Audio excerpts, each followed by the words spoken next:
So ఎటు చూసినా కుమారి aunty అని ఫేమస్ అయింది. కర్రీ ఆంటీ కళలో కూడా పిల్లలు ప్రతి చిన్న పెద్ద అందరూ కూడా కుమారి ఆంటీ అని కూడా అందరూ కూడా తలుచుకుంటూ ఉన్నారు. ఇప్పుడు కుమారి ఆంటీకి వాళ్ళ బండిని సీజ్ చేయడము, అలాగే వెంటనే మళ్ళీ సీఎం కూడా ఏకంగా వాళ్ళ బండిని పెట్టుకోండి అని చెప్పడం జరిగింది. మరి దాని గురించి కుమారి ఆంటీ ఏమని అభిప్రాయం వ్యక్తం చేస్తారో ఒకసారి అడుగుదాం.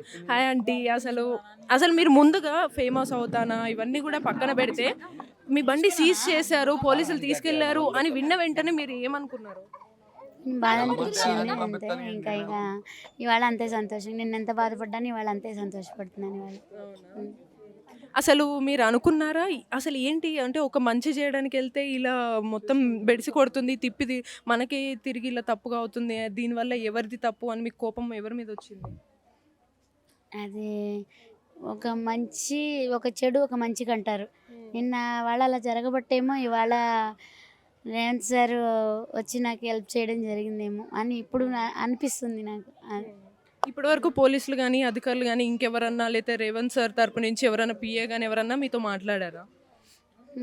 మా వారితో మాట్లాడారు. ఏమని చెప్పారు? అంటే వెహికల్ అది తెచ్చుకోండి, ఫుడ్ స్టాల్ ఓపెన్ చేసుకోమని చెప్పారు. ఎక్కడ మళ్ళీ అదే ప్లేస్‌లోనా? లేకపోతే ఈసారి మరి క్రౌడ్ కొద్దిగా ఖచ్చితంగా మీరు ఫేమస్ అయ్యారు. సెలబ్రిటీలు అందరూ వస్తున్నారు. క్రౌడ్ పెరుగుతుంది కదా! ప్లేస్ మార్చమని ఏమన్నా కొత్త ప్లేస్ ఇచ్చారా? అదే ప్లేసా? అదే ప్లేస్. అదే ప్లేస్‌లోనా?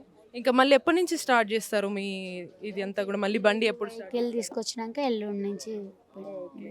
సో మరి ఇప్పుడు ఫేమస్ అయ్యారు కదా కుమారి ఆంటీ, మరి 2 లివర్స్ ₹1000 అన్నారు. ఇప్పుడు ఏమన్నా రేట్ పెంచుతారా? లేదు.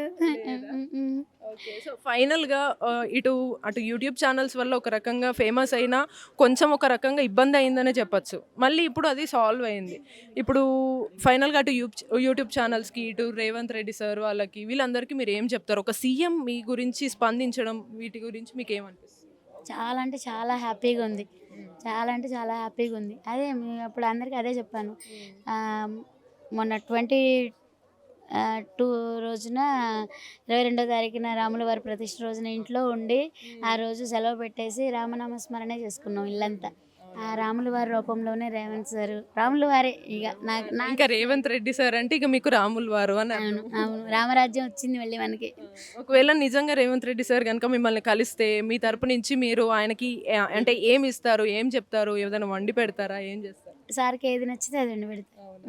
ఓకే. ఇప్పుడు ఫైనల్‌గా మీ ఇంట్లో వాళ్ళందరూ కూడా ఇక్కడే ఉంటారా? మరి ఏమన్నా షిఫ్ట్ అయ్యే ఆలోచనలు ఉన్నాయా ఇల్లు? లేదమ్మా, ఇది కష్టపడి చేసుకునేది, ఇది మా కళ. లేదు, ఇక్కడే ఉండి మొత్తం ఇప్పుడు సక్సెస్ఫుల్‌గా మీరు స్టార్ట్ చేయడానికి రెడీగా ఉన్నారు. అందరూ ఛానల్స్ అందరూ కూడా మీకోసం క్యూ కట్టే రోజులొచ్చాయి. సో అలానే మీ బిజినెస్ అంతా కూడా సక్సెస్ఫుల్‌గా రన్ అవ్వాలని ఆశిద్దాం.